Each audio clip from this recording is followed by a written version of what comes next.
నేను ప్రభుత్వ ఉద్యోగ కొడుకుని, ఆ జీతాల మీద మేము పెరిగినవాడిని.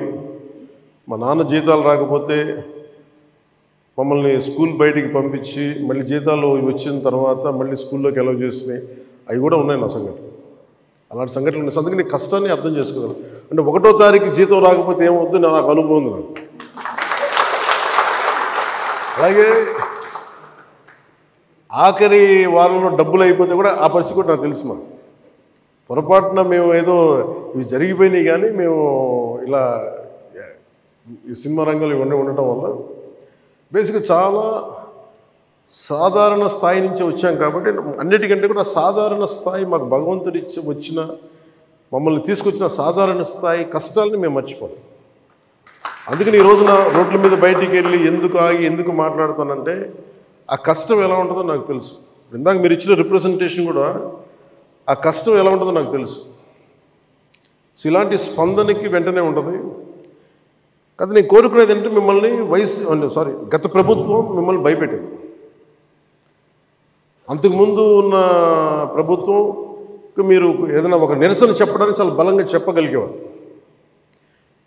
కానీ ఇప్పుడున్న కూటమి ప్రభుత్వం మీకు అండగా నిలబడుతుంది. ఫస్ట్ ముందస్తుగా మేము మీతో గొడవ పెట్టుకోవడానికి ఫస్ట్, ఎందుకంటే బ్యాడ్ బ్లడ్ ఉండకూడదని ఫస్ట్ ఫోన్ చేశాను మీకు. అరే వస్తే నువ్వు కలవలేదండి, నువ్వు కూర్చొని పెద్ద ఆఫీసులను కలుస్తాం, మమ్మల్ని కలవవా అని ఒక చిన్న బాధ ఏదైనా ఉంటుంది. ఎందుకంటే నాకు తెలుసు, మా నాన్న బాధ నాకు తెలుసు. అందుకని వెంటనే ఫోన్ చేశానండి. ఆ కష్టం నాకు తెలుసు. ఇంకా నేను మీకు ఒకసారి ఏమైపోతుంది, అందరూ ఒకేసారి వచ్చేస్తే నేను మాట్లాడలేని పరిస్థితులు తప్ప మీరు 1-on-1 కూర్చొని గ్రూప్గా కూర్చుంటే మటుకు నేను చాలా మీకు ఫస్ట్ వినే వ్యక్తిని.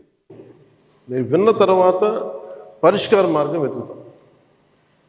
సో మీకు గత 10 రోజుల్లో గత ఛార్జ్ తీసుకున్నప్పటి నుంచి నేను రివ్యూలు చేస్తూ ఉంటే ఉన్న పరిస్థితి, మీరు ఉద్యోగాలు లేవు, లేదంటే మనకి పర్మనెంట్ చేయలేదు, లేదంటే కూర్చొని గ్రేడేషన్ మార్చాలి, లేదంటే 2003 మాకున్న ఓల్డ్ పెన్షన్ స్కీమ్ అప్లై చేయాలి, రకరకాల అనేక సమస్యలు ఉన్నాయి.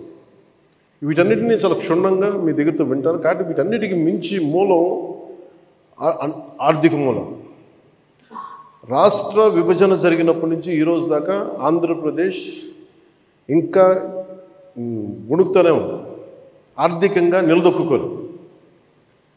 మేము కూడా ఓటు చీలకూడదు, అందరూ కలిసి రావాలి. ఎందుకన్నామంటే అసలు ఆంధ్రప్రదేశ్కి ఒక బలమైన రాజకీయ వ్యవస్థ ఉంటేనే కింద ఉన్న మనకి పనిచేస్తున్న ఉద్యోగులందరికీ కూడా ఒక భద్రత ఉంది. ఇందాక మాట్లాడుతూ ఉంటే కూడా ఐఏఎస్ అధికారులతో వాళ్ళకు కూడా డిఏలు ఇవ్వలేని పరిస్థితి ప్రభుత్వం.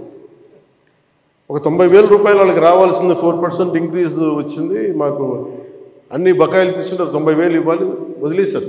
ఇంకా రావని చెప్పి వదిలేశాను. ఐఏఎస్ అధికారులు చెప్తా ఉన్నాను. అంటే ప్రైవేట్ వీళ్ళందరూ ప్రాఫిట్ పొందుతూ ఉన్నారు. డబ్బు ఉంది, కానీ డబ్బుని వ్యక్తులు సొంతం చేసుకున్నారు. రాజకీయాల్లో కూర్చొని గత ప్రభుత్వం స్థాయి దాన్ని పెంచేసింది. అది మేము కరెక్ట్ చేయాలి.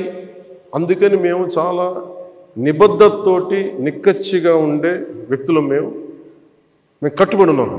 సో మీకు మేము మాట ఇచ్చేది కూడా ముందస్తుగా అసలు ఫస్ట్ ఆర్థిక పరంగా అసలు ఎలా ఉంది రాష్ట్రం, శ్వేతపత్రాలు రిలీజ్ చేయబోతుంది. ఆర్థిక పరంగా ఎంత ఏ పరిస్థితిలో ఉంది, ప్రతి డిపార్ట్మెంట్లో ఎంత డబ్బు ఉంది, ఏ డబ్బులు ఉన్నాయి, అసలు ఏమైపోయినట్టు. ఉదాహరణకి పొద్దున్న ఏదో రివ్యూ చేస్తూ ఉంటే నారాయణ గారితో మాట్లాడుతూ ఉంటే అంటే ఏ పరిస్థితిలో ఉన్నాయి చెప్తాను. ముఖ్యంగా మన పిఆర్కి, మన పంచాయతీరాజ్ సంబంధించి 15th ఫైనాన్స్ కమిషన్ అసలు డబ్బు లేదు, మ్యాచింగ్ గ్రాంట్ ఇవ్వలేదు. దాదాపు కొన్ని వేల కోట్లు రావాల్సింది రాలేదు. ఇప్పటికి ఈరోజు కూడా కూర్చోబెట్టి దాదాపు 1800 కోట్లు అనుకుంటున్నాను. 1580 కోట్లు, క్లోజ్ టు 1600 crores రావాలి. సో 15th ఫైనాన్స్ కమిషన్ డబ్బులు వదిలేసుకున్నాం. జల్ జీవన్ మిషన్ లాంటిది గోల్డెన్ నిధులు ఉన్నాయి.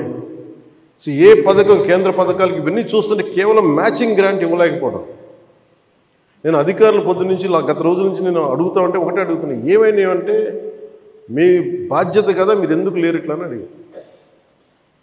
సమస్య ఏమైంది, సరైన నాయకత్వాన్ని ప్రజలు ఎన్నుకోలేనప్పుడు ఇష్టారాజ్యంగా ప్రవర్తించారు. దానికి పర్యాసావనమే మనం అనుభవిస్తుంది ఈరోజు.